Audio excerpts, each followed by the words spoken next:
Добрый день. Мы очень рады приветствовать вас в студии «Точки зрения».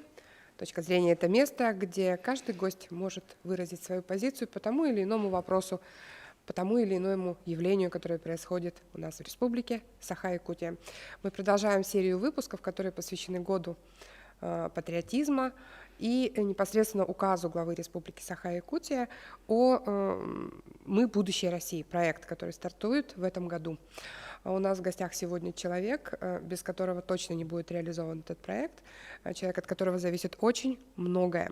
Это народный депутат Якутии, председатель постоянного комитета Государственного собрания Илтумен по делам семьи и детства Атласова Алена Николаевна.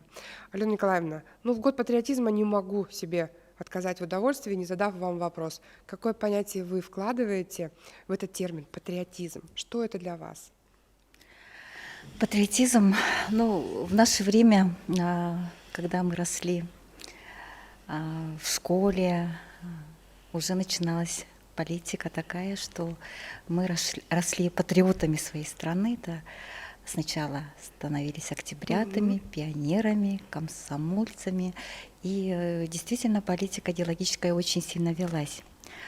А сейчас действительно очень правильная позиция главы республики, что все-таки нам очень важно воспитать гражданина Российской Федерации. Каким он должен быть?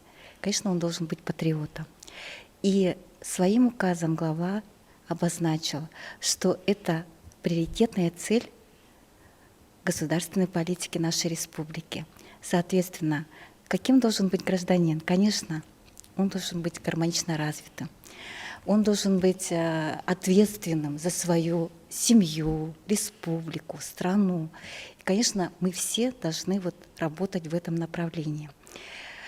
Комитет по делам семьи и детства, конечно, занимается политикой в отношении семьи и детства. И, соответственно, то, что касается семейной политики, у нас есть новые законы о статусе многодетной семьи. В прошлом году мы приняли. Таким образом, мы поддержали семьи, у которых семьи, которые правильно воспитывают своих детей. Соответственно, если до принятия этого закона было так, что если старшему исполнится 18 лет, семья переставала быть многодетной. А сейчас, если ребенок обучается очно или служит в армии, представьте, если семья правильно воспитала своего ребенка, это тоже взаимосвязано, с воспитанием, то мы продлеваем статус семьи, и, соответственно, семья получает определенные льготы, это поддержка семьи. Те льготы, те поддержки, которые есть для многодетных, они продлеваются, пока ребенок обучается и служит в армии. Но то, что относительно года патриотизма, конечно, в парламенте проводится большая работа, и, соответственно, принимаются и новые законопроекты. И здесь очень важно на каждом этапе, будь депутат, муниципалитет, в общем, школа, начать с того, чтобы все-таки дети наши знали, что было 75 лет назад. Конечно, в Якутии очень много у нас семей, практически коснулась война. Если взять мою семью, у меня из бабушкиной, из дедушкиной линии погибли родные братья под Сталинградом. И в 70 лет Победы, 5 лет назад, мы с семьей, с моим сыном, с супругом съездили в Волгоград, нашли место, где был захоронен Савва Иванович Тарасов, это родной брат моего дедушки. Он погиб на Сиротинской долине, за высоту воевал, и, соответственно, он погиб. И та память, которую мы несем с собой, это касается всех. Конечно, надо донести до нового поколения, потому что мы это знаем с рассказов наших дедушек, бабушек, А наше поколение вот, должно передать своим детям, чтобы они помнили. И очень важно, что этот год у нас вот как раз назван годом патриотизма, чтобы мы вернулись к этой теме и стали вот, воспитывать своих детей. в Алена этом Николаевна, я вас направлении. очень поддерживаю. Да, действительно, семьи, которые пострадали от войны, я себя тоже причисляю к их числу. У меня тоже оба дедушки погибли. И для нас эта тема очень актуальная для нашей семьи. Но молодые люди, которым сейчас 14-15 лет, для многих из них эта тема очень далекая. Вот сейчас я обращаюсь к вам не столько, наверное, даже как к представителю собрания Илтумен, сколько как к активному человеку с активной жизненной позицией, к общественному деятелю, как к маме. Скажите, пожалуйста, что нужно сделать так, чтобы эта тема не казалась чужой для поколения Z? Действительно, у нас сейчас растет молодое поколение, оно отличается, конечно, Очень, да, конечно. очень, да, тем более сейчас век у нас практически информационный, и наши дети практически всю информацию моментально, ежесекундно получают с гаджетов своих, и, соответственно, вот подходы, я думаю, должны быть более современными, да, то, что вот сейчас, конечно, снимаются какие-то блокбастеры, рассказывающие о войне, возможно, вот их языком передать это, но я своим долгом считаю, уже 6 лет я провожу уроки. 9 мая, вот, ну, в преддверии праздника, я провожу уроки гражданственности и всегда рассказываю вот на слайдах о своем, ну, дедушки, братья с дедушки, соответственно, как велась война под Сталинградом, где он захоронен, его письма фронтовые, его стихи, которые он отправлял с фронта. Соответственно, я передаю это молодому поколению. Если каждый из нас на своем, вот, ну, скажем так, каждый народный депутат, да, если даже взять вот народных депутатов в своем округе будет рассказывать об этом, я думаю, что можно достучаться до нашего молодого поколения. А вот то, что законодательно, вы сказали, что у вас погибли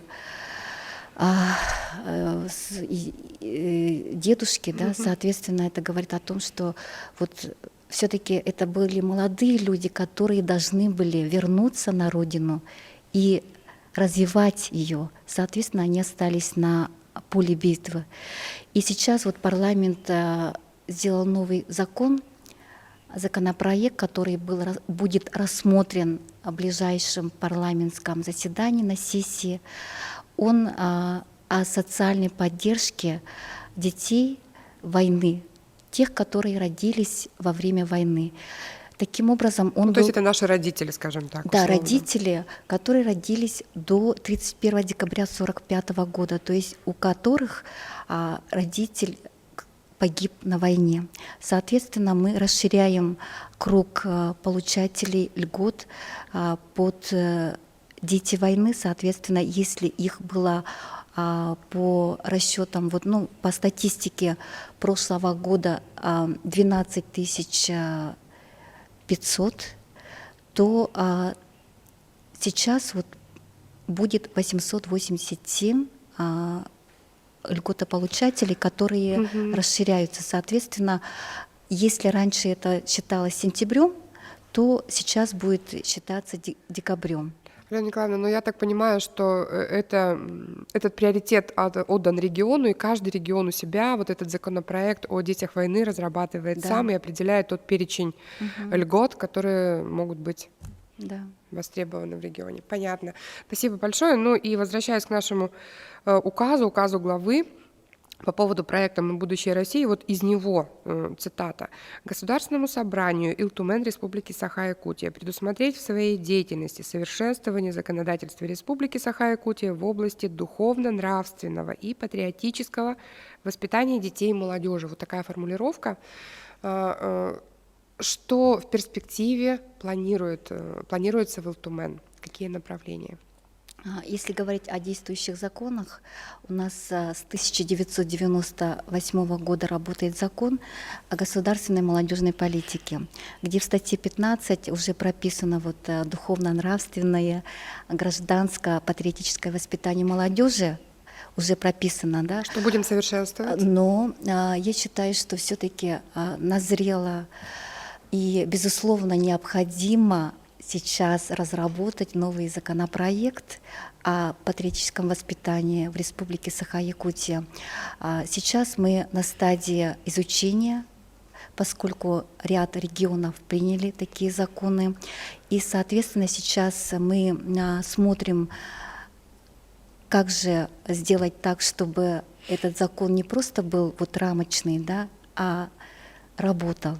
И, соответственно, сейчас вот мы начали проработку и будем взаимодействовать, конечно, и с Общественной палатой, и с Министерством молодежи. Соответственно, мы будем делать так, чтобы закон был рабочим, чтобы он повлиял на то, чтобы воспитать гражданина Российской Федерации. И чтобы каждый ребенок мог сказать: да, я будущее России и Республики Саха-Якутия. Большое спасибо. Я напоминаю, что у нас сегодня в гостях была Алена Николаевна Атласова, Государственное собрание ЛТУМЭН, человек, от которого зависит очень многое. И патриотизм нашей республики, и наших детей тоже. Алена Николаевна, спасибо большое. Спасибо.